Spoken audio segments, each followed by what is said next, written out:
اعوذ باللہ من الشیطان الرجیم بسم اللہ الرحمن الرحیم الحمدللہ رب العالمین والصلاة والسلام علی سید المرسلین محمد وعلی آلہ وصحبہ اجمعین ومن تبعهم بإحسان إلی یوم الدین وقال اللہ تعالی یا ایھا الذین آمنوا کتب علیکم الصیام کما کتب علی الذین من قبلکم لعلکم تتقون۔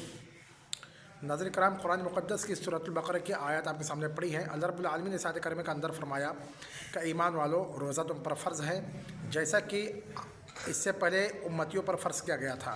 تو یہ روزہ کوئی نئی عبادت نہیں ہے، یہ جو ہے اس سے پہلے امتیں جو گزر چکے ہیں ان کے اوپر بھی یہ روزہ فرض تھا۔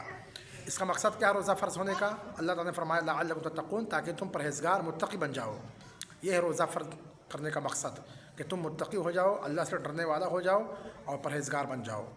اسی طریقے سے میرے بھائی، جو رمضان کا مہینہ شروع ہوتا ہے تو ایک فرشتہ اعلان کرتا ہے یا باغی الخیر اقبل و یا باغی الشر اقصر، کہ اے بھلائی کرنے والے، اے جو ہے خیر کے کام میں سبقت لینے والے، خیر کے کاموں میں سبقت کر، بھلائی کے کاموں میں بڑھ چڑھ کر حصہ لے، تو بھلائی کی طرف جو ہے رغبت کر، تو بھلائی کی طرف چل۔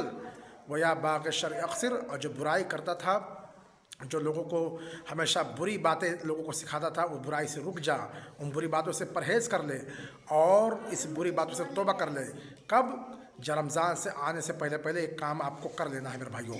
اسی طریقے سے میرے بھائیوں، رمضان کا جو پیغام ہے اس بات کی بھی دلیل ہے کہ انسان جب روزہ رکھتا ہے تو اسے غربا، فقیر، مساکین کا احساس ہوتا ہے کہ انسان، ایک مسلمان جو ہے 11، 12، 13 گھنٹہ جو ہے بھوکا رہتا ہے، اس کے بعد میں اس کو احساس ہوتا ہے کہ اسے یہ بھوک رہنے کا مقصد کیا ہے، تاکہ جو غربا مساکین ہے اسے احساس ہو کہ بھوک کی درد کیا ہوتی ہے۔ تو روزہ کا ایک مقصد یہ بھی ہے کہ غربا مساکین کا خیال کیا جائے۔ اسی طریقے سے ایک روزہ دار اگر روزہ رہتا ہے تو اللہ کی اس کی ایک نیت کر لے، کم سے کم یہ نیت ہونا چاہیے کہ اللہ ہم سے اس روزے سے راضی ہوگا، ہم اس کی رضا ہمیں ضرورت ہے، اللہ کی رضا بہت ضرورت ہے۔ کوئی بھی عبادت کے لیے میرے بھائیوں اللہ کا رضا، اللہ کی جو رضا ہونا بہت ضروری ہے، اس کے خوشنودی حاصل کرنا بہت ضروری ہے۔ جب تک اللہ کی رضا کسی عبادت میں شامل حال نہ ہو، انسان کامیاب و کامران نہیں ہو سکتا ہے، اس کی عبادت قبول نہیں ہو سکتی جب تک اللہ کی رضا، اس کی خوشنودی شامل حال نہ ہو۔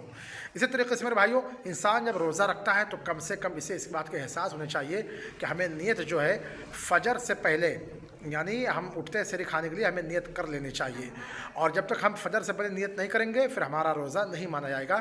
تو ہم روزہ اگر رکھیں گے تو فجر سے پہلے ہم نیت کر لیں گے، اور نیت کس چیز کا نام ہے؟ زبان سے اقرار کرنے کا نام نہیں ہے، بلکہ نیت دل میں سوچ لے، دل کے ارادے کا نام نیت ہے۔ یعنی دل کے ارادہ آپ جو کر لیں، دل میں ارادہ ہمیں یہ چیز انجام دینا ہے، آپ اتنا سوچ دل میں، آپ کا جو ہے نیت ہو گیا۔ یہ زبان سے اقرار کرنا ضروری نہیں ہے کہ میں فلاں جو ہے تاریخ کو، فلاں دن کو، فلاں دن سمے میں روزہ رکھنے جا رہا ہوں، یہ نیت نہیں ہے۔ نیت کہتے ہیں دل کے ارادے کو۔ آپ نے دل میں اس چیز کو سوچ لیا، آپ کا جو